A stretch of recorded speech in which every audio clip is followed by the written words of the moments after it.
Baik, Assalamualaikum warahmatullahi wabarakatuh. Perkenalkan, nama saya Muhammad Turagisa Ramadana, biasa dipanggil Yogi. Pada kesempatan ini, saya akan mempresentasikan analisis strategi global dengan judul Evaluasi kritis posisi dan nilai strategis Apple dalam rantai pasok global. Saya memilih Apple karena perusahaan ini merupakan salah satu contoh paling menarik dari perusahaan multinasional yang berhasil membangun keunggulan kompetitif melalui integrasi global, supply chain, dan ekosistem produk. Dalam bisnis global saat ini, persaingan tidak lagi hanya tentang produk yang paling bagus. Perusahaan harus mampu mengelola rantai pasok lintas negara, menghadapi resiko geopolitik, beradaptasi dengan regulasi internasional, dan tetap inovatif dalam perubahan teknologi yang sangat cepat. Apple adalah contoh perusahaan yang berhasil, tetapi juga mendapati resiko strategis yang besar.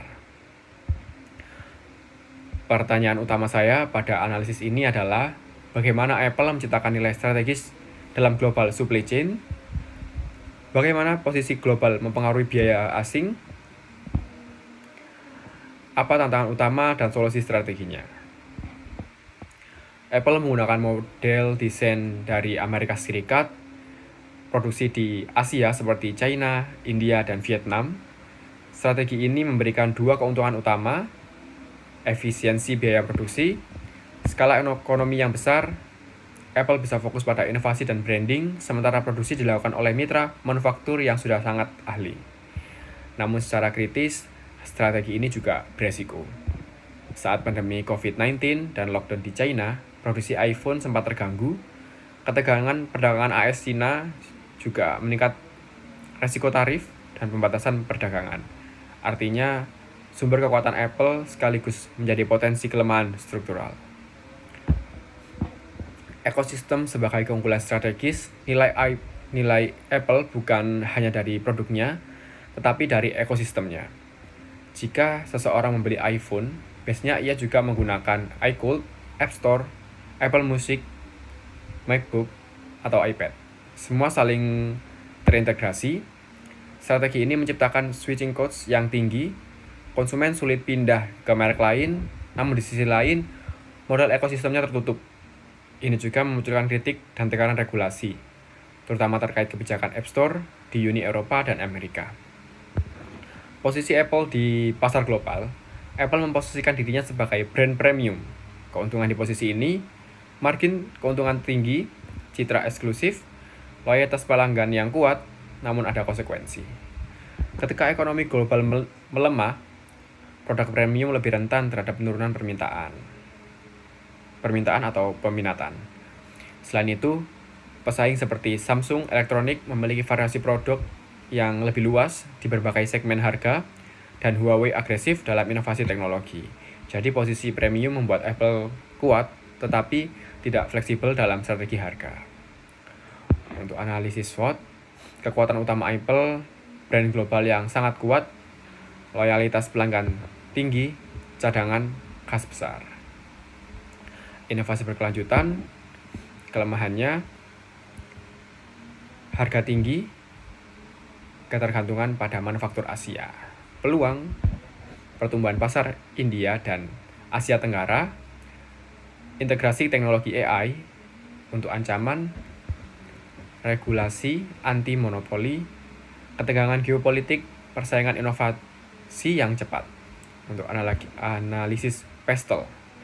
Secara PESTEL, political, ketegangan AS-China mempengaruhi stabilitas supply chain, ekonomik, inflasi dan nilai tukar mempengaruhi daya beli global, sosial, kesadaran privasi data justru menjadi kekuatan Apple, teknologi, AI menjadi arena kompetisi masa depan, environmental, tekanan penggunaan teknologi atau energi terbarukan, dan material daur ulang.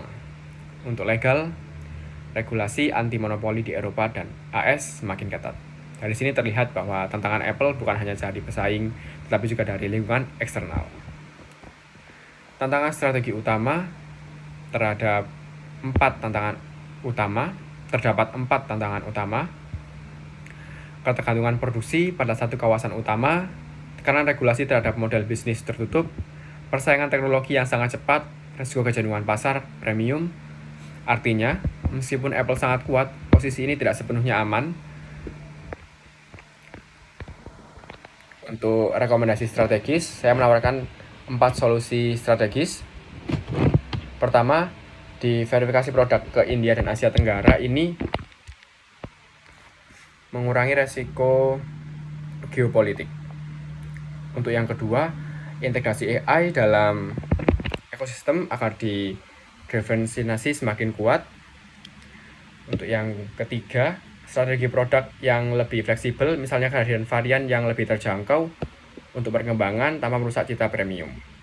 Keempat, adaptasi terhadap regulasi dengan meningkatkan transparansi dan kompromi strategis. Kesimpulan,